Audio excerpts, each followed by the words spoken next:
ಎರಡನೇ ದೇವರಾಯನ ಆಳ್ವಿಕೆಯಲ್ಲಿ ಸುಭದ್ರವಾಗಿದ್ದ ವಿಜಯನಗರ ಸಾಮ್ರಾಜ್ಯ ಮಲ್ಲಿಕಾರ್ಜುನರಾಯನ ಆಡಳಿತದಲ್ಲಿ ತನ್ನ ಕೀರ್ತಿಯನ್ನು ವರ್ಚಸ್ಸನ್ನು ಕಳೆದುಕೊಂಡು ದುರ್ಬಲವಾಗತೊಡಗಿತ್ತು. ಯಾಕಂದರೆ ಆಳ್ವಿಕೆ ಮಾಡ್ತಾ ಇದ್ದ ರಾಜ ಮಲ್ಲಿಕಾರ್ಜುನರಾಯ ಬಲಹೀನನೂ ಭ್ರಷ್ಟನೂ ಆಗಿದ್ದ. ಇದೆಲ್ಲವನ್ನ ಗಮನಿಸ್ತಾ ಇದ್ದ ಗಜಪತಿ ಸಾಮ್ರಾಜ್ಯ ವಿಜಯನಗರ ಸಾಮ್ರಾಜ್ಯದ ಮೇಲೆ ದಂಡಯಾತ್ರೆಯನ್ನು ಪ್ರಾರಂಭಿಸುತ್ತೆ. ವಿಜಯನಗರದ ಅಧೀನದಲ್ಲಿದ್ದ ರಾಜಮಂಡ್ರಿ, ಉದಯಗಿರಿ, ಕೊಂಡವೀಡು, ಕಾಂಚೀಪುರ, ತಿರುಚೂರುಪಲ್ಲಿ ಮುಂತಾದ ಪ್ರದೇಶಗಳನ್ನು ವಶಪಡಿಸಿಕೊಳ್ತಾರೆ. ನಂತರ ಮಲ್ಲಿಕಾರ್ಜುನರಾಯನಿಂದ ಆತನ ಸೋದರಳಿಯ ಎರಡನೇ ವಿರೂಪಾಕ್ಷರಾಯ ಸಿಂಹಾಸನವನ್ನೇರ್ತಾನೆ. ಆದರೆ ಆತನೂ ಕೂಡ ವಿಜಯನಗರ ಸಾಮ್ರಾಜ್ಯದ ಇನ್ನೊಬ್ಬ ದುರ್ಬಲ ಹಾಗೂ ವ್ಯಸನಿ ರಾಜನಾಗಿದ್ದ. ಕುಡಿತ ಹಾಗೂ ಮೋಜು ಮಸ್ತಿಯಲ್ಲೇ ಕಾಲ ಕಳೀತಾ ಇದ್ದ. ಇವನ ಆಳ್ವಿಕೆಯಲ್ಲಿ ಗೋವಾ ಮತ್ತು ಕರ್ನಾಟಕದ ಕೆಲವು ಪ್ರದೇಶಗಳನ್ನು ಬಹುಮನಿ ಸುಲ್ತಾನರು ಆಕ್ರಮಿಸಿಕೊಳ್ತಾರೆ. ಹೀಗೆ ಎರಡನೇ ವಿರೂಪಾಕ್ಷರಾಯನ ಮರಣದ ನಂತರ ವಿಜಯನಗರ ಸಾಮ್ರಾಜ್ಯ ತನ್ನ ಆಂತರಿಕ ಜಗಳಗಳೊಂದಿಗೆ ಇನ್ನೂ ಅವನತಿಯ ಹಾದಿಯನ್ನು ಹಿಡಿಯತೊಡಗುತ್ತೆ. ದಕ್ಷಿಣ ಭಾರತದ ತುಂಬ ತನ್ನ ಪ್ರಭಾವವನ್ನು, ತನ್ನ ಆಡಳಿತವನ್ನು ಹೊಂದಿದ್ದ ಒಂದು ಸಮಗ್ರ ಸಾಮ್ರಾಜ್ಯ ತಾವಿರೋ ಒಂದು ಚಿಕ್ಕ ಪ್ರದೇಶವನ್ನು ಕೂಡ ಆಳ್ವಿಕೆ ಮಾಡೋದಕ್ಕೆ ಸಾಧ್ಯವಾಗದ ದುಸ್ಥಿತಿಗೆ ಬಂದು ತಲುಪುತ್ತೆ. ಹೀಗೆ ವಿಜಯನಗರ ಸಾಮ್ರಾಜ್ಯದ ಕತೆ ಇನ್ನೇನು ಮುಗೀತು ಅನ್ನೋ ಸಂದರ್ಭದಲ್ಲಿ ಬಂದವನೇ ಆಂಧ್ರಭೋಜ, ಕರ್ನಾಟಕ ರತ್ನ ಸಿಂಹಾಸನಾಧೀಶ್ವರ, ಯವನ ರಾಜ್ಯ ಪ್ರತಿಷ್ಠಾಪನಾಚಾರ್ಯ, ಕನ್ನಡ ರಾಜ್ಯ ರಮಾರಮಣ, ಗೋಬ್ರಾಹ್ಮಣ ಪ್ರತಿಪಾಲಕ, ಮೂರು ರಾಯರ ಗಂಡ, ಸಾಹಿತ್ಯ ಪ್ರಿಯ ಸಾರ್ವಭೌಮ ಸಾಮ್ರಾಟ್ ಶ್ರೀಕೃಷ್ಣದೇವರಾಯ. ಅವನತಿಯ ಅಂಚಿನಲ್ಲಿದ್ದ ಸಾಮ್ರಾಜ್ಯವನ್ನ ಪುನಃ ಗಟ್ಟಿಗೊಳಿಸಿ ತಾನು ಮಾಡಿದ ಪ್ರತಿ ಯುದ್ಧದಲ್ಲೂ ಗೆದ್ದು ವಿಜಯನಗರ ಸಾಮ್ರಾಜ್ಯದ ಕೀರ್ತಿಯನ್ನ ಅಜರಾಮರಗೊಳಿಸಿದ ಈತನ ಹೆಸರನ್ನ ಕೇಳದ ಕನ್ನಡಿಗರೇ ಇಲ್ಲ. ವಿಜಯನಗರವನ್ನು ಸ್ಥಾಪಿಸಿದವರು ಹರಿಹರ ಹಾಗೂ ಬುಕ್ಕರು. ಇದು ನಮಗೆಲ್ಲರಿಗೂ ಗೊತ್ತಿರುವಂತಹ ವಿಷಯ. ಆದರೆ ಈ ಬಗ್ಗೆ ಕೆಲವಷ್ಟು ಭಿನ್ನಾಭಿಪ್ರಾಯಗಳು ನಮಗೂ ಮತ್ತು ಆಂಧ್ರ ಪ್ರದೇಶದವರಿಗೂ ಇದೆ. ಅದೇನು ಅಂದರೆ ಇವರು ತಮ್ಮವರು ಅಂತ ಆಂಧ್ರ ಪ್ರದೇಶದವರು, ಹಾಗೆ ಇವರು ನಮ್ಮವರು ಅಂತ ನಾವು ಕರ್ನಾಟಕದವರು. ಈ ಬಗ್ಗೆ ಯಾವಾಗಲೂ ಕೂಡ ಒಂದು ವಾದವನ್ನು ಮಾಡ್ಕೋತೀವಿ. ಹಾಗಾಗಿ ಈ ಎರಡು ವಿಭಿನ್ನ ವಾದಗಳನ್ನು ಕೂಡ ಈ ವಿಡಿಯೋದಲ್ಲಿ ನಿಮ್ಮ ಮುಂದೆ ವಿವರಿಸುವ ಪ್ರಯತ್ನವನ್ನು ಮಾಡ್ತೀನಿ. ಅದಕ್ಕೂ ಮೊದಲು ನೀವಿನ್ನು ನಮ್ಮ ಕನ್ನಡ ಕದಂಬ ಚಾನಲನ್ನು ಸಬ್ಸ್ಕ್ರೈಬ್ ಮಾಡಿಲ್ಲ ಅಂದರೆ ದಯವಿಟ್ಟು ಈ ಕೂಡಲೇ ಸಬ್ಸ್ಕ್ರೈಬ್ ಮಾಡೋ ಮೂಲಕ ನಮ್ಮನ್ನು ಪ್ರೋತ್ಸಾಹಿಸಿ. ಮೊದಲು ತೆಲುಗು ಸ್ಟೋರಿಯನ್ನು ನೋಡೋಣ. ಈ ಹರಿಹರ ಮತ್ತು ಬುಕ್ಕರಾಯಲು ಇವರಿಬ್ಬರು ಸಹೋದರರು ವರಾಂಗಲ್ ಪ್ರದೇಶವನ್ನು ಆಳ್ತಾ ಇದ್ದ ಕಾಕತೀಯ ರಾಜನ ಆಸ್ಥಾನದಲ್ಲಿ ಕೋಶಾಧಿಕಾರಿಗಳಾಗಿ ಕಾರ್ಯನಿರ್ವಹಿಸ್ತಾ ಇದ್ದವರು.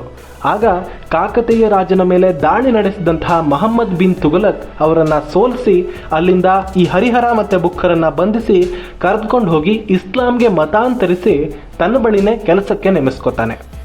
ಡೆಕ್ಕನ್ ಪ್ರದೇಶದಲ್ಲಿ ಜನ ದಂಗೆ ಎದ್ದಾಗ ಆ ಪ್ರದೇಶದ ಪರಿಚಯ ಇದ್ದಂತಹ ಈ ಹರಿಹರ ಮತ್ತು ಬುಕ್ಕರನ್ನು ಅಲ್ಲಿಗೆ ಕಳುಹಿಸಿ ಅಲ್ಲೇ ಇದ್ದು ಆ ಪ್ರದೇಶವನ್ನು ನೋಡಿಕೊಳ್ಳುವಂತೆ ಈ ತುಘಲಕ್ ಆಜ್ಞೆ ಮಾಡಿ ಅವರನ್ನು ಕಳಿಸ್ತಾನೆ. ನಂತರ ಅಲ್ಲಿಗೆ ಬಂದ ಹರಿಹರ ಬುಕ್ಕರು ಆ ಸಮಸ್ಯೆಯನ್ನು ಬಗೆಹರಿಸ್ತಾರೆ. ಕೆಲಕಾಲದ ನಂತರ ಅವರಿಗೆ ವಿದ್ಯಾರಣ್ಯ ಸ್ವಾಮಿಗಳ ಭೇಟಿಯಾಗುತ್ತೆ. ಅಲ್ಲಿಂದ ಈ ಕಥೆ ಬದಲಾಗುತ್ತೆ. ಅವರ ಪ್ರಭಾವದಿಂದ ಮರಳಿ ಮತ್ತೆ ಹಿಂದೂ ಧರ್ಮಕ್ಕೆ ಬರ್ತಾರೆ. ಅವರ ಮಾರ್ಗದರ್ಶನದಲ್ಲೇ ತುಘಲಕ್ನ ವಿರುದ್ಧ ನಿಂತ್ಕೋತಾರೆ. ಹಾಗೆ ತಮ್ಮದೇ ಆದಂತಹ ಸ್ವತಂತ್ರ ಸಾಮ್ರಾಜ್ಯವನ್ನು ಸ್ಥಾಪಿಸ್ತಾರೆ. ಅದೇ ವಿಜಯನಗರ ಸಾಮ್ರಾಜ್ಯ. ಇದು ಆಂಧ್ರ ಪ್ರದೇಶದ ತೆಲುಗು ಸ್ಟೋರಿ. ಹೀಗೆ ನಮ್ಮ ಇತಿಹಾಸದಲ್ಲೂ ಕೂಡ ಸ್ಟೋರಿ ಇದೇ ರೀತಿಯೇ ಇದೆ, ಆದರೆ ಕೆಲವು ಚಿಕ್ಕ ಪುಟ್ಟ ಬದಲಾವಣೆಗಳಿದಾವಷ್ಟೇ. ಹರಿಹರ ಬುಕ್ಕರು ಹೊಯ್ಸಳ ರಾಜನ ಬಳಿ ಕೆಲಸ ಮಾಡ್ತಾ ಇದ್ದರು ಅಂತಾನು ಅವರನ್ನು ಅಲ್ಲಿಂದ ಬಂಧಿಸಿ ಕರೆದೊಯ್ಯಲಾಯಿತು ಅಂತ ಹೇಳಲಾಗುತ್ತೆ. ಹಾಗೆ ಹೊಯ್ಸಳ ರಾಜ ವೀರಬಲ್ಲಾಳ ವಿಜಯನಗರ ಸಾಮ್ರಾಜ್ಯದ ಸ್ಥಾಪನೆಗೆ ಸಹಾಯ ಮಾಡಿದ ಅಂತ ಕೂಡ ಹೇಳಲಾಗುತ್ತೆ. ಹೀಗೆ ಸಾಮ್ರಾಜ್ಯವನ್ನು ನಿರ್ಮಿಸಿದ ಹರಿಹರ ಹಾಗೂ ಬುಕ್ಕರು ತಮ್ಮ ಸಾಮ್ರಾಜ್ಯವನ್ನು ವಿಸ್ತರಿಸ್ತಾ ಬಲಪಡಿಸ್ಕೊಳ್ತಾರೆ. ಹೊಯ್ಸಳ ಸಾಮ್ರಾಜ್ಯವನ್ನು ತಮ್ಮ ಸಾಮ್ರಾಜ್ಯದಲ್ಲಿಯೇ ವಿಲೀನ ಮಾಡ್ಕೋತಾರೆ.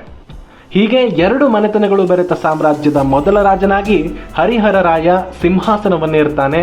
ರಾಜನಾದ ಮರುಕ್ಷಣದಿಂದ ಬೇ ಆಫ್ ಬೆಂಗಾಲ್ನಿಂದ ಅರೇಬಿಯನ್ ಸಮುದ್ರದವರೆಗಿನ ಎಲ್ಲ ಚಿಕ್ಕ ರಾಜ್ಯಗಳನ್ನು ಸೇರಿಸಿಕೊಳ್ತಾ ದೆಹಲಿಯ ಸುಲ್ತಾನರು ದಕ್ಷಿಣ ಭಾರತಕ್ಕೆ ಬರಬೇಕು ಅಂದರೆ ವಿಜಯನಗರವನ್ನು ದಾಟಿಕೊಂಡೇ ಬರಬೇಕು ಅನ್ನೋ ರೀತಿಯಲ್ಲಿ ತಮ್ಮ ಸಾಮ್ರಾಜ್ಯವನ್ನು ನಿರ್ಮಿಸಿಕೊಳ್ತಾರೆ.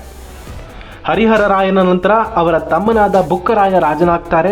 ತುಂಗಭದ್ರಾ ಹಾಗೂ ಕೃಷ್ಣಾ ನದಿಯ ಮಧ್ಯದ ಪ್ರದೇಶಕ್ಕಾಗಿ ಬಹುಮನಿ ಸುಲ್ತಾನರೊಂದಿಗೆ ಬಹಳ ಕಾಲದವರೆಗೂ ಯುದ್ಧ ಮಾಡಬೇಕಾಗಿ ಬರುತ್ತೆ. ಆ ಸಮಯದಲ್ಲಿ ತಮ್ಮ ಸಾಮಂತ ರಾಜರುಗಳು ಬಂಡಾಯ ಏಳದ ಹಾಗೆ ಹರಿಹರ ಬುಕ್ಕರ ಉಳಿದ ಸಹೋದರರಾದ ಕೆಂಪ, ಮಾರಪ್ಪ ಮತ್ತು ಮುದ್ದಪ್ಪ ತಮ್ಮೊಳಗೆ ಬಿರುಕು ಮೂಡದ ಹಾಗೆ ಜಾಗ್ರತೆಯನ್ನು ವಹಿಸೋ ಜವಾಬ್ದಾರಿಯನ್ನು ತಗೋತಾರೆ.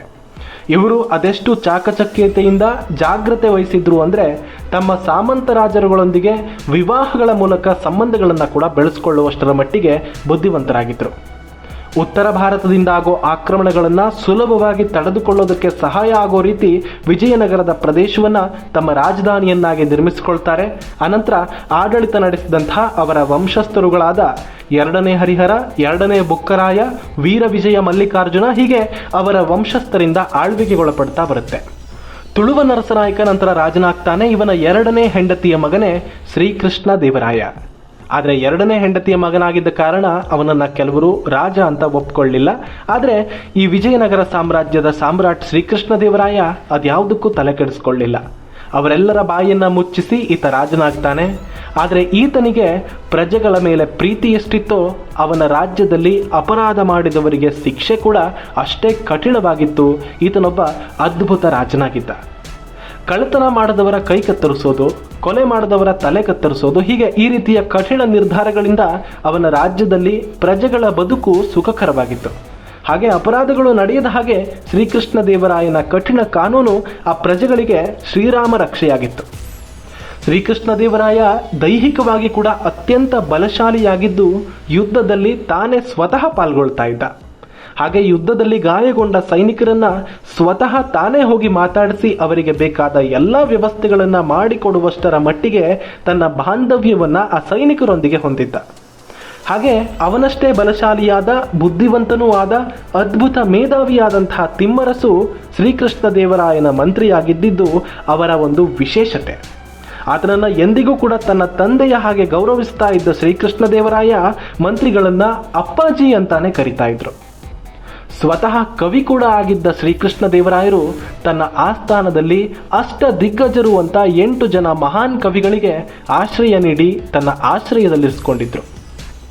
ಅಲ್ಲಸಾನಿ ಪೆದ್ದಣ್ಣ, ನಂದಿ ತಿಮ್ಮಣ್ಣ, ದುರ್ಜಟಿ, ಕಂದುಕುರಿ ರುದ್ರಕವಿ, ಅಲಯರಾಜ ರಾಮಭದ್ರ, ಪಿಂಗಳಿ ಸೂರಣ್ಣ, ಭಟ್ಟುಮೂರ್ತಿ ಹಾಗೂ ಪ್ರಸಿದ್ಧವಾದಂತಹ ಶ್ರೀ ತೆನಾಲಿ ರಾಮಕೃಷ್ಣರು ಇವರೆಲ್ಲ ಕೂಡ ಶ್ರೀಕೃಷ್ಣ ದೇವರಾಯನ ಆಸ್ಥಾನದಲ್ಲಿದ್ದಂತಹ ದಿಗ್ಗಜ ಮಹಾನ್ ಕವಿಗಳಾಗಿದ್ದರು. ಪೋರ್ಚುಗೀಸ್ ಪ್ರವಾಸಿಗನಾದ ಫರ್ನಾಂಡೋ ನನ್ಸ್ ಬರೆದ ಪುಸ್ತಕದಲ್ಲಿ ಶ್ರೀಕೃಷ್ಣ ದೇವರಾಯರ ರಕ್ಷಕ ಭಟರಿಂದ ದ್ವಾರಪಾಲಕರವರೆಗೆ ಪ್ರತಿಯೊಬ್ಬರು ಕೂಡ ಸೇನೆಯಲ್ಲಿ ಒಂದೊಂದು ತುಕಡಿಯನ್ನ ನಿರ್ವಹಣೆ ಮಾಡೋ ಸಾಮರ್ಥ್ಯ ಹೊಂದಿದ್ರು ಅಂತ ಬರೆದಿದ್ದಾರೆ.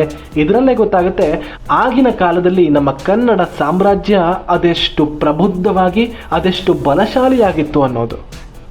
ಒಂದು ವೇಳೆ ರಾಜನು ಆಸ್ಥಾನದಲ್ಲಿ ಇಲ್ಲದ ಸಮಯದಲ್ಲಿ ರಾಜ್ಯದ ಮೇಲೇನಾದರೂ ದಾಳಿ ನಡೆದರೆ 40,000 ಸೈನಿಕರು, 1,000 ಕುದುರೆ, 15 ಆನೆಗಳು, ಒಂದು ಸೇನಾ ತುಕಡಿಯನ್ನ ನಿರ್ವಹಿಸುವಂತೆ ಪ್ರತಿ ಸಿಬ್ಬಂದಿಯೂ ಕೂಡ ತರಬೇತಿಯನ್ನ ಹೊಂದಿದ್ರು ಅಂತ ದಾಖಲಿಸ್ತಾರೆ.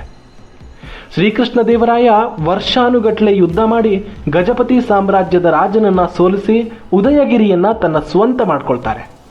ಈ ಗೆಲುವಿನ ನಂತರ ಶ್ರೀದೇವರಾಯ ತನ್ನ 2 ಹೆಂಡತಿಯರಾದ ತಿರುಮಲಾದೇವಿ ಮತ್ತು ಚಿನ್ನಮಯಾದೇವಿಯವರ ಜೊತೆಗೂಡಿ ತಿರುಪತಿ ತಿಮ್ಮಪ್ಪನ ದರ್ಶನವನ್ನ ಪಡೆದುಕೊಳ್ತಾರೆ.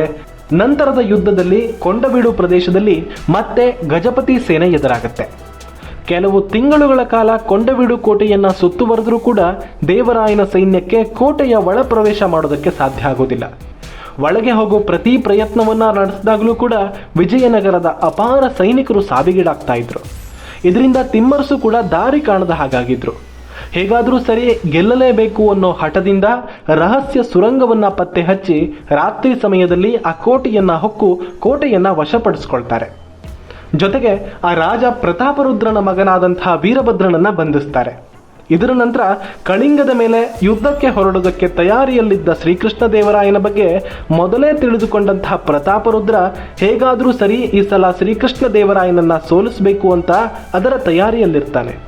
ತನ್ನ ಮಗನನ್ನ ಬಂಧಿಸಿದ್ದ ದೇವರಾಯನ ಮೇಲೆ ಪ್ರತಾಪರುದ್ರ ಸೆರಡು ತೀರಿಸಿಕೊಳ್ಬೇಕು ಅಂತ ಕಾಯ್ತಾ ಇರ್ತಾನೆ. ಮುಂದೇನಾಯ್ತು? ಈ ಒಂದು ಸೇಡನ್ನ ಆತ ತೀರಿಸ್ಕೊಂಡ. ಶ್ರೀಕೃಷ್ಣ ದೇವರಾಯನ ಮೇಲಿನ ಯುದ್ಧಕ್ಕೆ ಅವನ ತಯಾರಿ ಯಾವ ರೀತಿಯಾಗಿತ್ತು, ಈ ಎಲ್ಲ ವಿಷಯವನ್ನ ಮುಂದಿನ ವಿಡಿಯೋದಲ್ಲಿ ನೋಡೋಣ. ಅಲ್ಲಿವರೆಗೂ ಸಬ್ಸ್ಕ್ರೈಬ್ ಮಾಡಿಕೊಳ್ಳೋ ಮೂಲಕ ಮುಂದಿನ ವಿಡಿಯೋಗೆ ನಿರೀಕ್ಷೆಯಲ್ಲಿರಿ. ಧನ್ಯವಾದಗಳು. ಜೈ ಶ್ರೀಕೃಷ್ಣ.